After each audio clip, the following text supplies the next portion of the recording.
Bueno, para terminar esta unidad simplemente un pequeño comentario con respecto a algunas diferencias que tenemos entre los combustibles.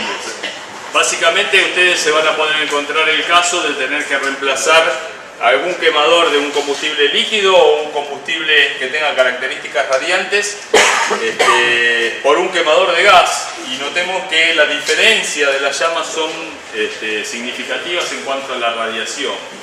Ese tipo de característica tiene aparejado algunas cosas que tenemos que tener en cuenta.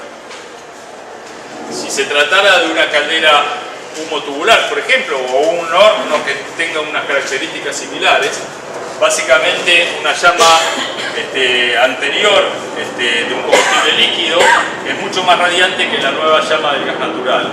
Eso significa que al haber menos radiación hay menos transferencia de calor en esta zona, y al haber menos transferencia de calor en esta zona, los gases van a llegar a esta zona mucho más caliente que antes. Si llegan mucho más caliente que antes, esta placa de tubo va a estar más exigida que antes. Puede darse el caso, y hay que chequearlo normalmente,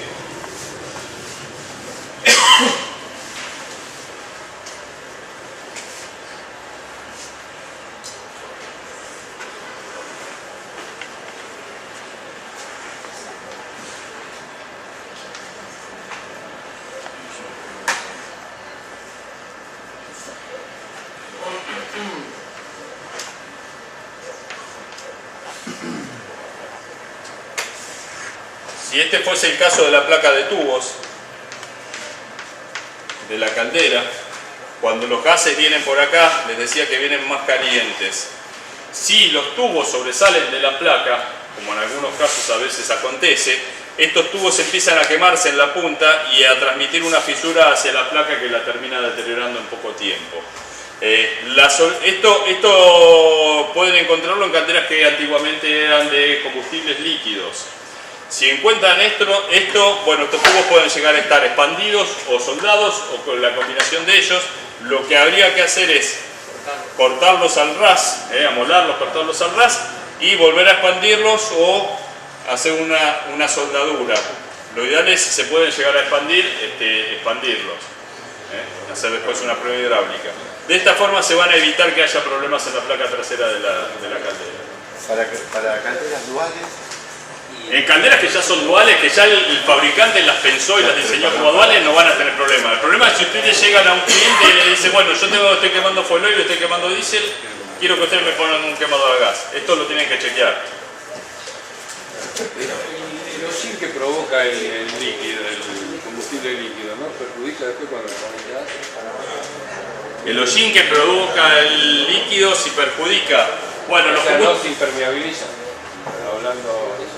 No hay la más... No, bueno, el ensuciamiento que produce una mala combustión o el hollín que tenga algún tipo de combustible, obviamente va produciendo una deficiencia en la transferencia de calor, y esa deficiencia en la transferencia de calor me va a hacer menos eficiente la caldera o el proceso. Por eso periódicamente hay que limpiarla.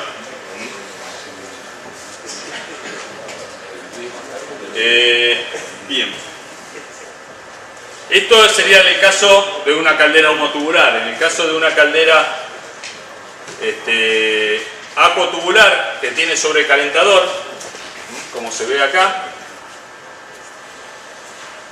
el que más va a sufrir cuando hay un cambio de quemador de un combustible líquido radiante a un combustible gaseoso es el sobrecalentador. El sobrecalentador es un intercambiador de calor, para los que no lo conocen, en donde circula únicamente vapor, y lo que está haciendo es, a través del flujo de gases, aumentar la temperatura del vapor. Es una de las partes más críticas de las calderas, porque el vapor no es buen refrigerante y suele estar muy exigido. Entonces, el cambio de un quemador a gas siempre va a producir diferencias en la temperatura del vapor. Y en algunos casos esa diferencia de temperatura también puede llegar a quemar el sobrecalentador. Entonces, este tipo de conversiones merecen algún cálculo de algún fabricante o de alguien que tenga los conocimientos, como para hacer un cálculo de performance del sobrecalentador, para predecir cómo se va a comportar con el nuevo combustible. ¿Se siguen usando temperadores? Se siguen usando temperadores. El tema del temperador soluciona cuando hay variaciones de temperatura de vapor, pero no soluciona el quemado de los tubos. No se dice cante, digamos. No, el atemperador generalmente hay sobrecalentadores que son en etapas y normalmente hay una primera etapa de sobrecalentado, una segunda etapa de sobrecalentado. La temperación se puede hacer en la parte intermedia o en la final. Pero la primera etapa de sobrecalentadores está recibiendo más temperatura que antes y los tubos se queman.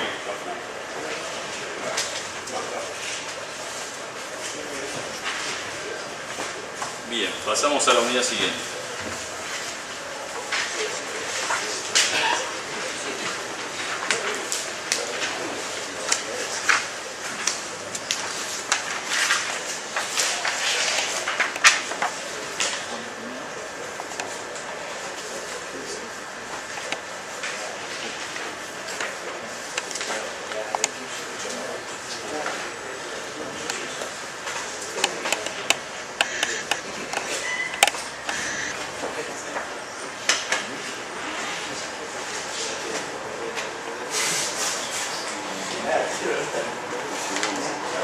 Bueno, en esta unidad vamos a hablar de seguridades eléctricas.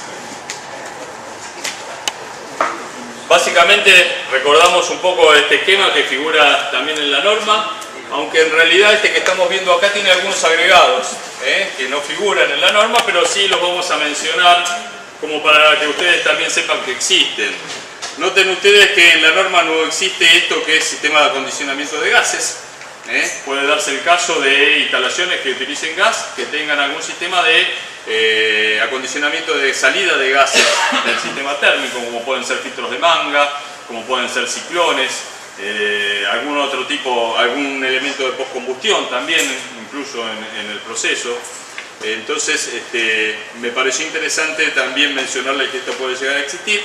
Y en este gráfico también, que no figura en el capítulo 7, está mencionando lo que es el sistema de acondicionamiento de combustible.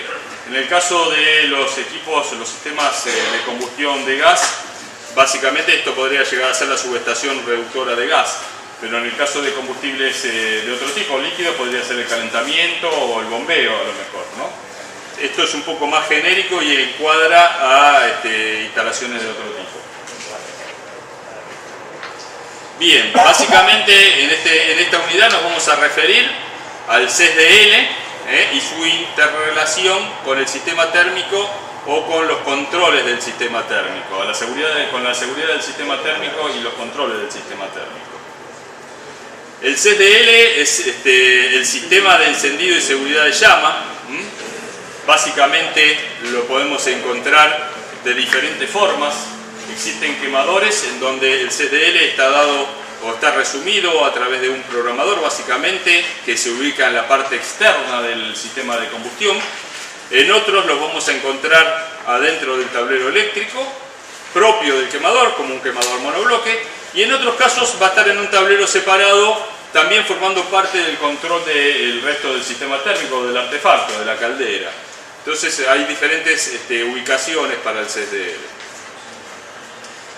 Básicamente lo que hace el CSDL es efectuar la secuencia de encendido, que después vamos a ver de qué se trata la secuencia de encendido, supervisar las seguridades del sistema de combustión, inclusive la detección de llama.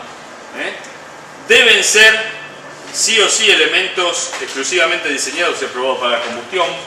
No pueden llegar a hacerse a través de relé o temporizadores, como antiguamente a lo mejor podíamos llegar a encontrar. Bueno, redundo, no puede improvisarse a través de relé o temporizadores.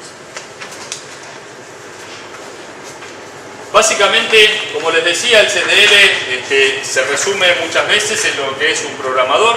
Existen diferentes tipos de programadores, es la jerga que más conocemos en la práctica, usualmente los llamamos programadores. Hay diferentes marcas, diferentes modelos, y quizá haya tantas marcas o modelos diferentes como vimos que hay modelos de quemadores. Entonces, sería injusto hablar nada más que de uno solo. Vamos a tratar de hablar genéricamente. Básicamente yo acá les traje algunos como para que lo vean. Los que no tienen experiencia por ahí les interesa ver físicamente cómo son. Normalmente van colocados contra una base, Esta base tiene una serie de contactos eléctricos en donde transmiten las señales del programador hacia la base y eso permite un fácil reemplazo, como así también poder buscar fallas. Cuando hay alguna falla, muchas veces es útil retirar el programador y empezar a medir ahí qué es lo que está pasando con los diferentes terminales, los diferentes contactos, los diferentes lazos que tiene el circuito. Después, si lo quieren ir viendo o lo quieren ir pasando, acá se los dejo. Existe, como les decía, algunos que son más simples, ¿sí? Otros un poco más complejos, diferentes modelos. ¿Eso está ligado a sensores y elementos de maniobra? Eso está ligado, después vamos a ir viendo que está conectado con sistemas de seguridad, como decíamos, sistemas de seguridad y con sistemas de control. Dentro de los programadores podemos agruparlos de acuerdo a su origen constructivo. Básicamente tenemos los programadores del tipo electrotérmicos, por decir así. Estos ya prácticamente han caído en desuso. Nos referimos a los electrotérmicos básicamente a aquellos que trabajan con bimetales. ¿A qué me refiero con bimetales? Los programadores en realidad son secuenciadores. Una de las funciones que tiene es hacer la secuencia. Esa secuencia necesita de determinados tiempos y en cada tiempo tienen que ir accionando, permitiendo o obstaculizando determinada acción. Esos tiempos en los térmicos lo hacen a través de bimetales. Los bimetales son dos placas de diferentes metales que por calentamiento sufren una deformación de pareja. Esa deformación de pareja hace que se inclinen y accionen diferentes contactos. Normalmente son poco precisos, porque una vez que se calentaron ya después el tiempo no lo vuelven a repetir. Entonces en la práctica o se utilizan para equipos muy pequeños o directamente ya se han dejado de utilizar.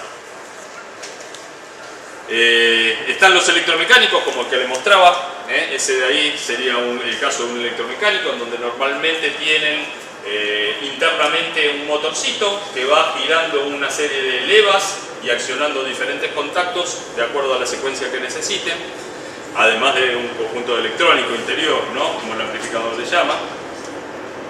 Existen los electrónicos compuestos, o toda esa secuencia la hacen a través de electrónica estándar, a través de diodos, resistencias, capacitores, un circuito electrónico.